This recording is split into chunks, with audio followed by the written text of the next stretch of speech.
Assalamualaikum warahmatullahi wabarakatuh. Selamat pagi anak-anak, sampai berjumpa kembali. Kali ini kita akan mulai dengan materi etika profesi, di mana etika profesi itu dimulai dengan pertemuan yang ke-6. Lanjut, sebelum ke materi, kita mengetahui dulu kompetensi dasar yang akan kami bahas menjadi materi tersebut. Yang pertama, kompetensi dasar 3.4, menganalisis kompetensi personal dalam bidang akuntansi dan keuangan. Kemudian kompetensi 4.4 yaitu melakukan identifikasi kompetensi personal dalam bidang akuntansi dan keuangan. Adapun indikator yang kalian ketahui, indikator pertama 3.4 itu menjelaskan kompetensi personal di bidang akuntansi dan keuangan. Dan indikator 4.4 mengetahui cara mengelola kompetensi personal di bidang akuntansi dan keuangan. Kita masih di materi yang pertama, pembahasan yang pertama adalah mengelola kompetensi personal. Kompetensi personal merupakan kemampuan atau kecakapan seorang untuk kinerja atau prestasi kerja adalah hasil kerja secara kualitas dan kuantitas yang dicapai oleh seorang dalam melakukan tugasnya sesuai dengan tanggung jawab yang diberikan kepadanya. Mengelola kompetensi personal dapat dilakukan dengan cara menjaga kepribadian dan prestasi diri, menambah kemampuan dengan pelatihan atau pendidikan, serta mengembangkan karir. Lanjut, yang pertama itu menjaga kepribadian.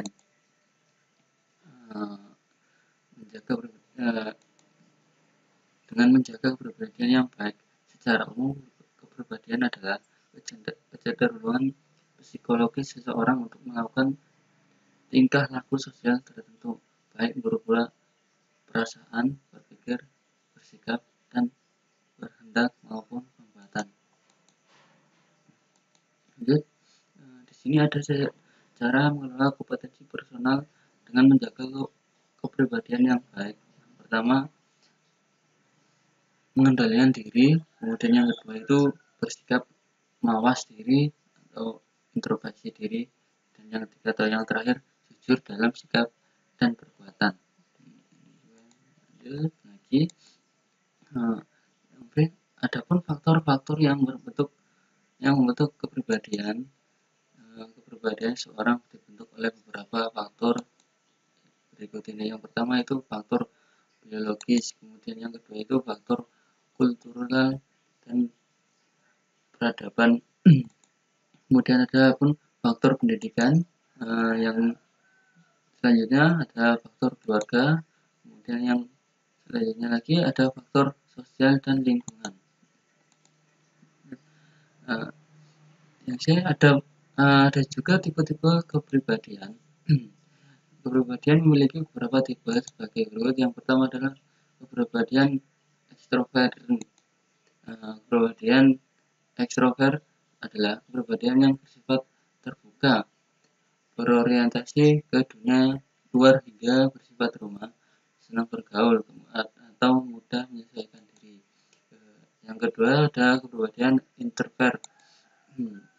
Adalah kepribadian yang bersifat tertutup, berorientasi pada diri sendiri sehingga bersifat pendiam, jarang bergaul, suka menyendiri, dan suka menyelesaikan diri. Yang terakhir adalah kepribadian ambivert, merupakan kepribadian campuran yang tidak dapat digolongkan ke dalam kedua tipe tersebut di atas karena sifatnya bervariasi. Lanjut, masuk materi lagi untuk presentasi diri. Presentasi diri adalah kemampuan seorang secara keseluruhan atau penampilan diri, sering juga dikenal dengan istilah grooming.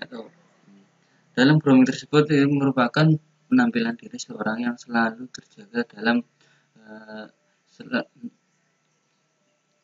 dan selalu rapi. Kemudian ada juga penampilan diri harus serasi dengan menarik agar disukai oleh orang lain.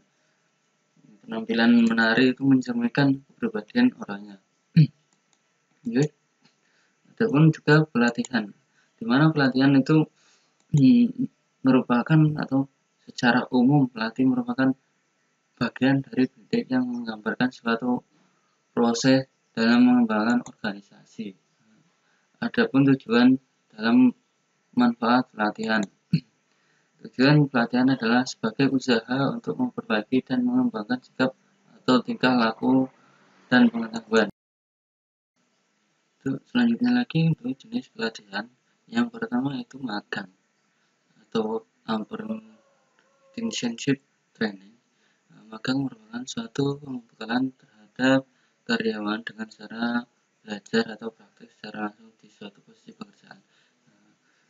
Kemudian ada juga on the job training, merupakan adalah pelatihan yang menggunakan situasi dalam pekerjaan. Yang ketiga itu ada juga off job training.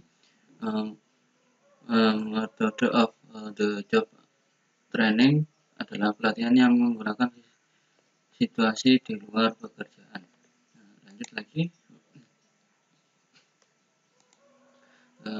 Yang terakhir, pembahasan terakhir itu pengembangan karir, di mana karir merupakan perjalanan yang dilakukan seseorang selama hidupnya.